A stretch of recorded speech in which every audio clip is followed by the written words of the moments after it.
welcome to Coffee Chat. I am here with Chayla Day. Chayla is a Canadian actor with a BFA in acting from the University of Alberta.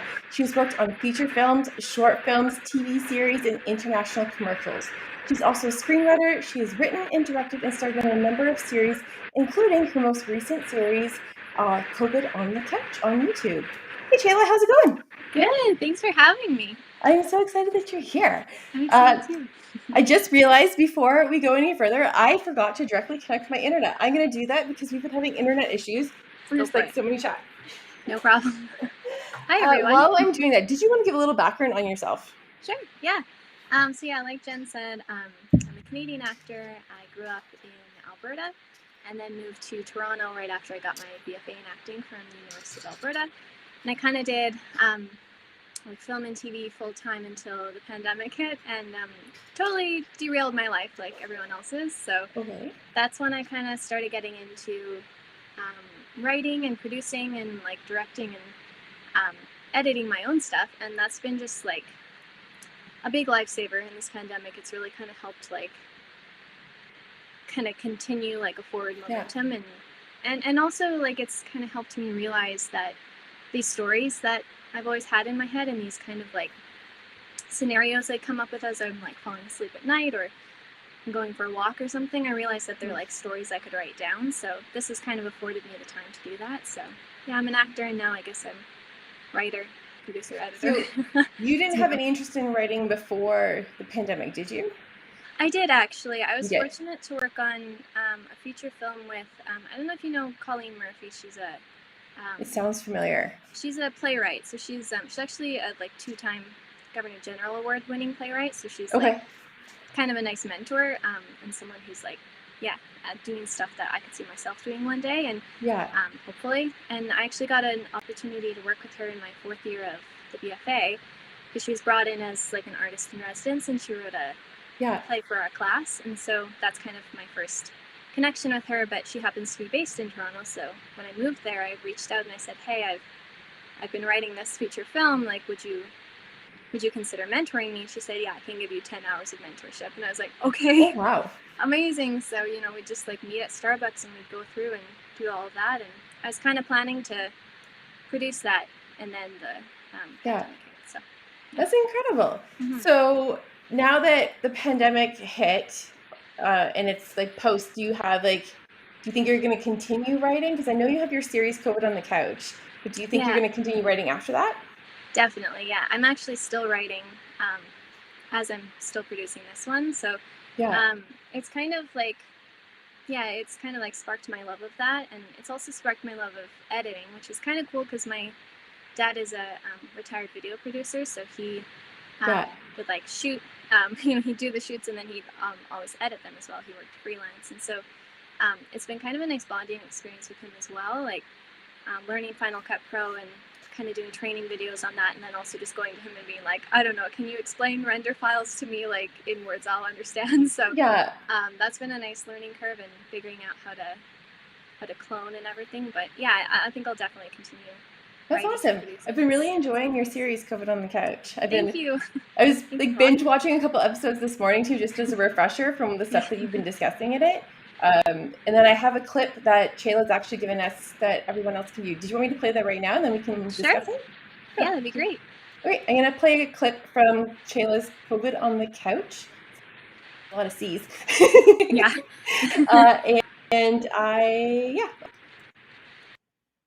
Okay, so you go into lockdown and you plot your next move, and then we let you out because we think you've learned your lesson, and then you put your new evil plan into action, don't you? That's harsh. Harsh? Yeah, evil. That's mean. I mean? Yeah. You're the one killing people. Ugh, when are you gonna let that go? I said I was sorry. No, you didn't. Yes, I did. When? Every time I go into lockdown, I'm like, I'm so sorry, I won't do it again. And then they let me out. They believe you? Yeah, it's pretty funny. That's too funny. So that episode drops today, right? Yeah, just a couple hours ago. It came out. So it's already out. So if anyone wants to watch it, that episode's already out today. I knew it dropped today. So what inspired you to write this series? It's kind of funny. I keep thinking about that, and I honestly don't remember. Like, it's kind of strange. Like, I started my YouTube channel as kind of a platform to have, honestly, like another link to send to casting directors. So I could say like, hey, here's my headshot, resume, demo reel, and then here's another link to something I've written and produced. And also, honestly, I just wanted kind of a platform where I could have a variety of characters and show kind of versatility, and sort of like pull out of typecasting, sort of, and say like, hey, I can play the quirky character, I can play like the evil character, like and here's proof, sort of. So that's kind of why I started it. And and did I see that you're planning on doing 26 episodes? Did I see that? It's 19 episodes. 19. Okay. COVID-19. So so I don't remember honestly where the idea came from, but I know that it was somewhere in the midst of like this past January, February. I started just kind of like binge writing and saying like, what characters do I want to write and what characters do I want to play, more importantly. And so this kind of came out. I knew I wanted to play a therapist, so that kind of came out, and I honestly don't remember how it came out to be that COVID was there, but that kind of, I found myself writing 3 series, and then found myself kind of favoring this one series, and I thought, well, okay, I might as well, finish this one and get going with that. So yeah, that's awesome. And how do you find producing it? Like, 'cause you have a really good setup. Like, a lot of people that produce their own content don't necessarily have like a good video and audio setup. But yours looks like it's actually being filmed in a studio. So. Oh, thank you. Oh, that's such a nice comment, and kind of a relief actually, because honestly, it's filmed in my basement. So my dad being a retired video producer, I asked like, can I film it in your basement? So he has like flats, like gray flats, so those create the side walls. And then I knew that I wanted to kind of do it on an angle and have COVID be kind of more of the focus. And so like, favor that side of the screen, but I knew that the flat wouldn't cover that, so we've got like a curtain as well. That's awesome. And him being like a retired video producer and him having been freelance, he still has all his film equipment, so he's been very gracious in letting me just use it, and it's been great. And honestly, it's like, it feels so weird because he'll come down and we work really well together, and he'll be like, no, I need to see like this much more of the bookshelf, and I need to see like the sliver of white of the curtain. And he'll set up the shot, and then he'll be like, okay, call me when you need me, and I just send him upstairs, because I'm like, I don't want anyone, like, this is kind of like, I don't know, a project where I wanted to almost treat it like a scene study for myself, and like an acting experiment, sort of acting with myself. And I just was like, I love you and I work well with you, but I don't want anyone here while I'm doing it. So that's amazing. And how do you find, like, you're playing both characters, so how do you find trying to talk to yourself? Do you like pre-record it and then like talk to your pre-recording, or do you just try and like leave space for the next line? That's a good question. I actually experimented with that a lot in the beginning, so I've got a bunch of like test footage that were experiments and didn't turn out very well, and I finally figured it out. I for the two, like when I do the master shot of like the two together, I essentially like, I'll take my phone and I'll look through the script and I'll read out all the lines the way, like with the exact timing that I'd like. So I just have like a full audio recording of that, and then I'll put in AirPods and listen to that recording and speak only half the lines, like only the therapist's lines, and I'll have a therapist recording, and then I'll do that again and speak only COVID's lines and have a COVID recording. And then I've tried really hard to never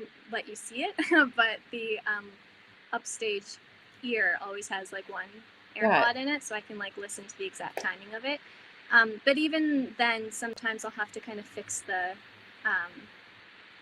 timing in post, slow certain things down or speed things up. But that's how I do it for the master. And then honestly, for the close-ups, it's like you can see both my ears, so that's not an option. So I just have my phone playing it, and then I have to go through and post and edit out a lot of audio that was in the open air, which is time-consuming, but I don't know. That's awesome.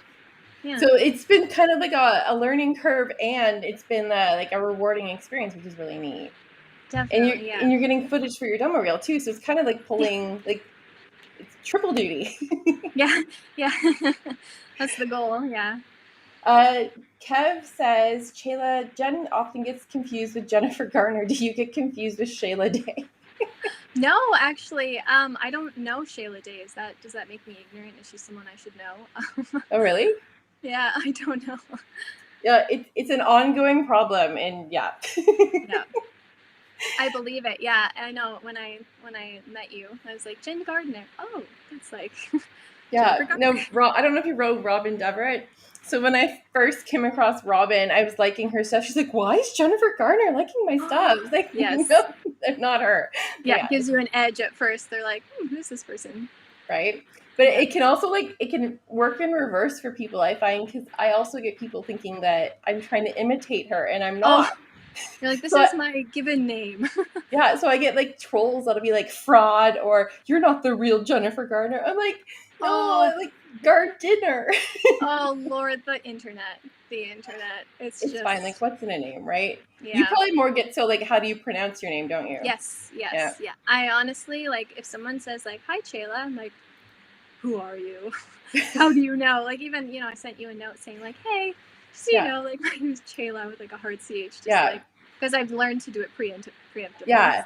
See, when I first saw your name, like I thought it was Chayla, but being in Canada, also I thought like, is it French? And it's Shayla. Yes, exactly. Yeah. Yeah. So it can go either way. Totally. Especially when you live in a country that speaks French and English. So yeah, absolutely. Yeah. Okay. What else here? I just want to make sure that I got all your COVID on the couch questions. I did. Okay. So for acting, you got into it at what age? Pretty young when I started training, I guess. I went to like a performing arts elementary school and then transferred to a performing arts junior high and high school as well. So I kind of like created my like view of the world through like the lens of the arts, and so that's kind of stuck with me. And so that's kind of where I guess I started in all of that. I remember I was 10 and I got the role of Lucy in The Lion, Witch, and the Wardrobe just at my school, and we performed it in the gym, and we had like other schools. It's kind of like a reverse tour. Like we had other schools come to us, so we could always keep our kind of same setup. But because it was a gym, we had like the four corners covered by flats, so that when we're not on stage, we have somewhere to be. So where you can't see us. But because of that, we didn't have the typical like crossover that you have in a theater, and so we'd have to leave the school and like run around outside the gym and enter through another door. And I remember I was in this like little burgundy dress with a long white sleeve shirt, I guess like this, and like black tights and little jazz shoes, so like not a warm outfit for a Canadian winter. So I remember like leaving the gym really quietly and running outside in the snow and like trying not to slip on the ice in my little jazz shoes, because also dance shoes are not like intended for outdoor like grip. And I just remember running, and I just had this like exhilaration of all this like cold air rushing past me, and I just thought, I'm gonna do this for the rest of my life. That's kind of like when I decided. I was like, yep, I'm gonna be an actor because I really like this. So that's kind of where I started, I guess. So you've always known kind of that you wanted to do this? Yeah, absolutely. And then did you ever like test out any other careers, or did you just fully focus on this? No, fully focused. I think for like a split second in high school, I wanted to be a drama teacher, but I still always wanted to do the BFA acting program. Because it's like a solid conservatory style classical training. And even though I always knew I wanted to do film and television, I really wanted like solid theater training, because I wanted for me, that's where I felt like my most beneficial acting training came from. So I knew I always wanted to do that. And then, the closer I got to doing that program and then being in this program, I said, no, I want to do this. Like, that's awesome. Yeah, I love that, because you never know, right? Like some people know from the get-go that this is what they want to do. And then some people, it takes a while. I know like a lot of people that didn't get into acting until they were in like their 30s or 40s sometimes. Totally. And honestly, it's never too late. Like there's this kind of weird stigma around age, and it's like even you hit 25 and you're like, am I too old to start this, and you're not, you never are, because like the people on screen are like they're real people, and Yeah. you meet all ages. And honestly, it's part of the reason I'm so excited about writing my own work and like, Yeah. kind of still working my way into the industry, Mhm. writing my own work, because I just figure, well, if I like set that foundation early on, I'll never have to worry like, am I too old to be cast? Yeah. Because I'll just be hopefully Writing casting your own stuff. myself. So I'll be like, And hey, let's produce but this, it's but so I'm like true. the lead. Yeah. Like what you're Yeah. saying is so true though, because like look at Betty White. She's Yeah, what, absolutely. 98? Yeah. Yeah. Absolutely. And like honestly, like Yeah. some of my favorite shows have older actors in them, and Yeah. like inspire me and make me want to continue Yeah. and be like that, like even shows like Grace and Frankie. I just think like these women are literally in their 80s, and they're like really killing it, and I Yeah. just look and I think like, if I could be like Lily Tomlin when I'm 80, like Right? it's time Yeah, to live, it's so one industry where age really doesn't matter. no, So it doesn't. I mean, yeah. it's perceived that it matters more so than other careers, Yeah. but I don't think it does, and I don't think it should. So Yeah. So what advice would you give for somebody wanting to get into screenwriting? Do you have any tips? Yeah, I think honestly, I would say don't edit too soon, Okay. and just get your ideas out. My mom's an English teacher, so growing up, she'd like, if I'd go to her and I'd say like, I have this essay, I have to write, I don't know where to start. She was like Yeah. a big proponent of what she calls ink shedding. So you just sit down and get all your ideas out, and you don't judge your ideas. You just like get them all out on paper, and then you kind of sort them. And I have a kind of a background in dance and choreography as well, and so I found that writing and editing also is kind of similar to that, even in that like it's kind of like you create this huge like body of work or words or text or like movement, and then you can kind of sort it afterwards. And so I would say just like get all your ideas out, don't judge them, and also something that really helps me is taking a big step back. So if something's not working, I don't try to muscle it to make it work and just like kind of muscle through. I'll take a big step back and even come back to it a month later and think like, oh my gosh, I have to delete these words because like people don't talk like that, Right. So yeah, I guess just like really trust yourself.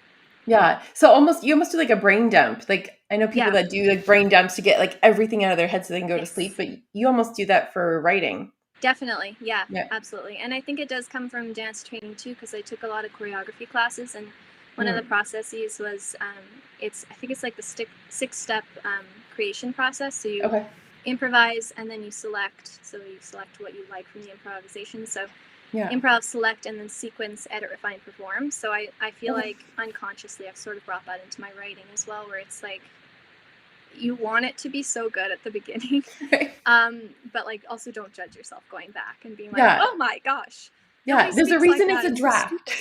Right. That's awesome.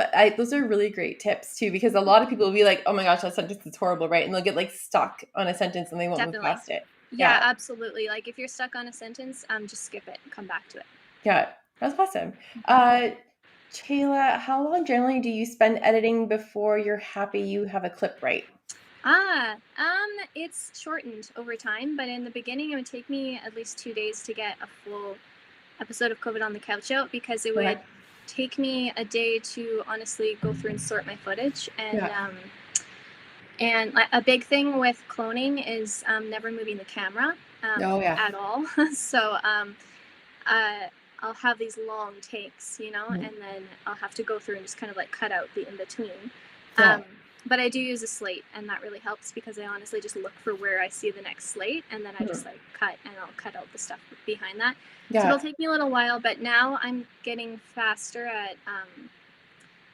at determining, okay, yeah, I want that like kind of, I want that look even of COVID, like I want her eyes to move in that moment. So yeah, it takes me maybe a day now to go through, like maybe, I don't know, 8 hours, 10 hours to go through. But it kind of goes back to like music training and dance training a bit as well, because it's like so much in the rhythm of editing. Like the jumps between characters, like when they're fighting, I'll frequently have no overlap of their lines. It'll just kind of be like jump cuts back and forth, because I want it to feel kind of abrupt and almost assaulting to the audience, the way it is for these characters.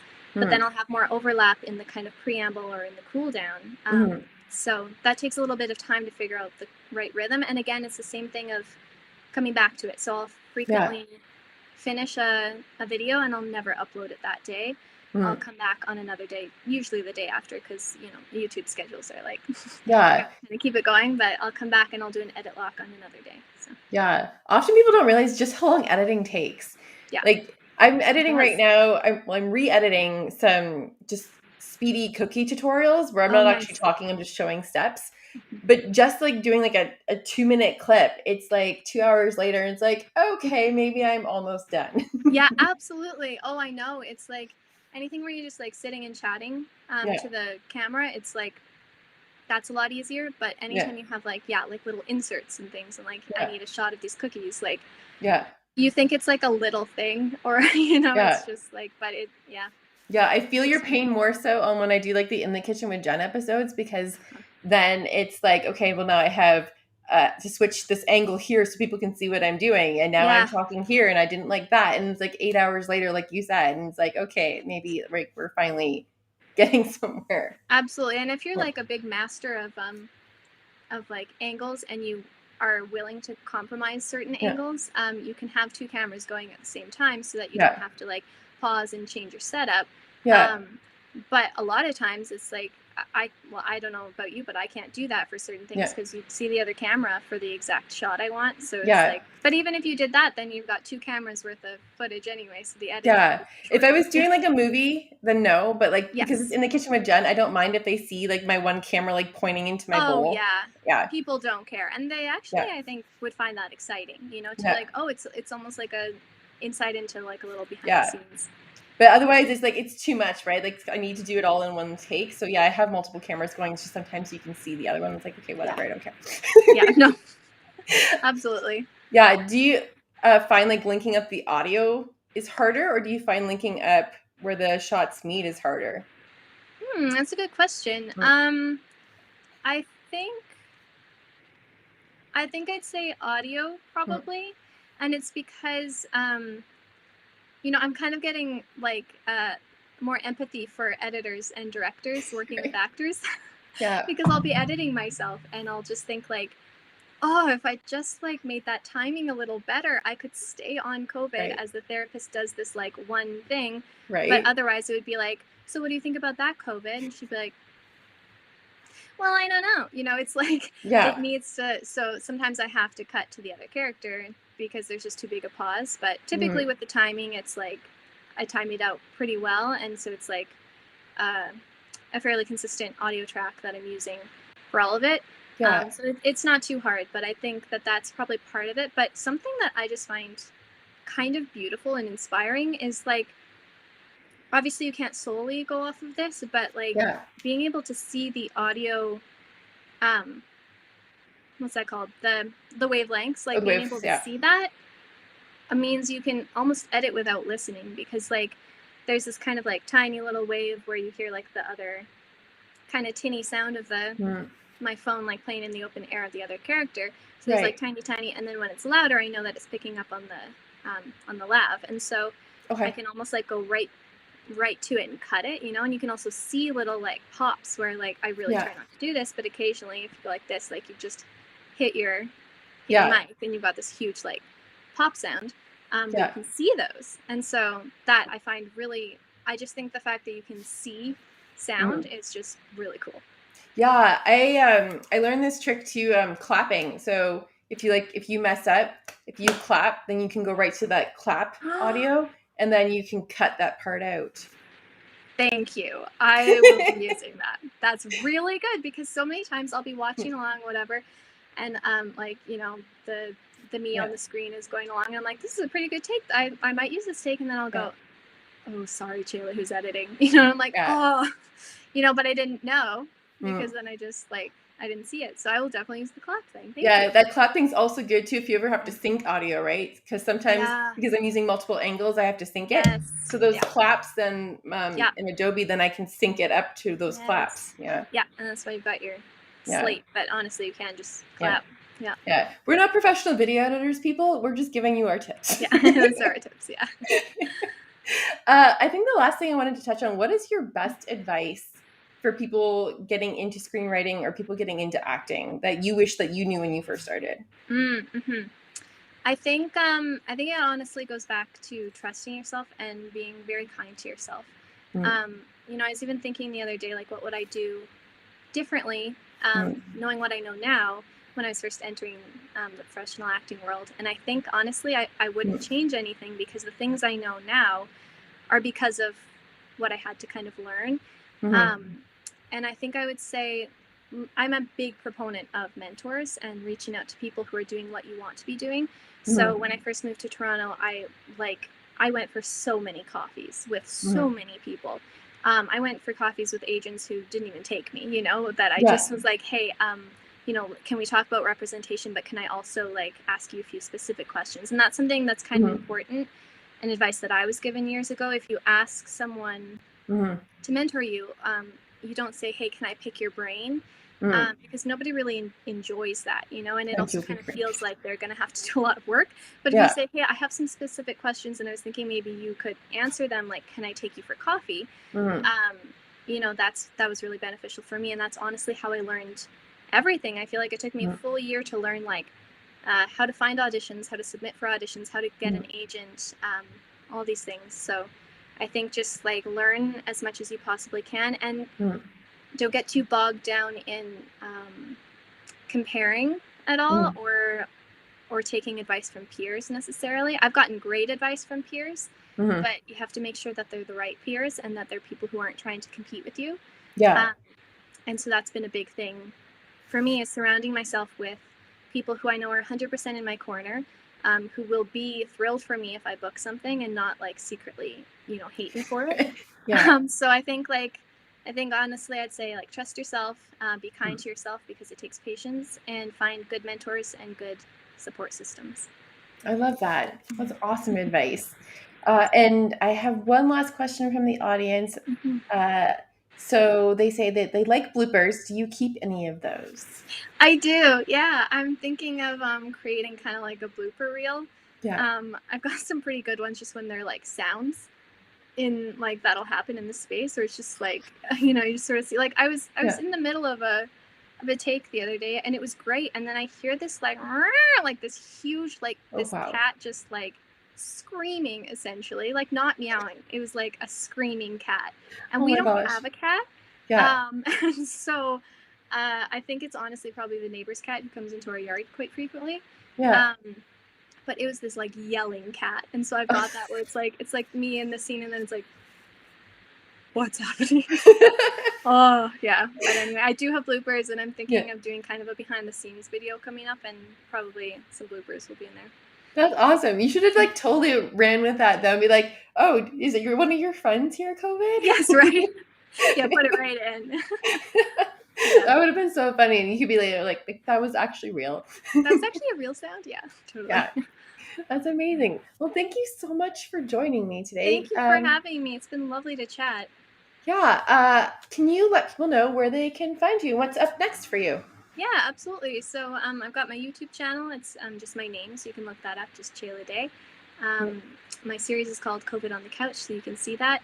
And then I've got a few more series coming out in the new year, hopefully, so you can keep an eye out for that. And then you can just see me on Instagram. I do kind of updates on how COVID on the Couch is doing there. And that's just Chayla Day as well. That's amazing. And I put the links to her Instagram and YouTube below this video on YouTube, so you can go ahead and click on those and go follow her on her platforms. And I look forward to seeing more from you. And I really like your work. Oh, your video froze. Oh, there you're back. Back? Okay. Good. Yes, thank you for having me, and I look forward to seeing your stuff too. Thank you so much, and thank you everyone who joined us today. We'll see you on the next coffee chat.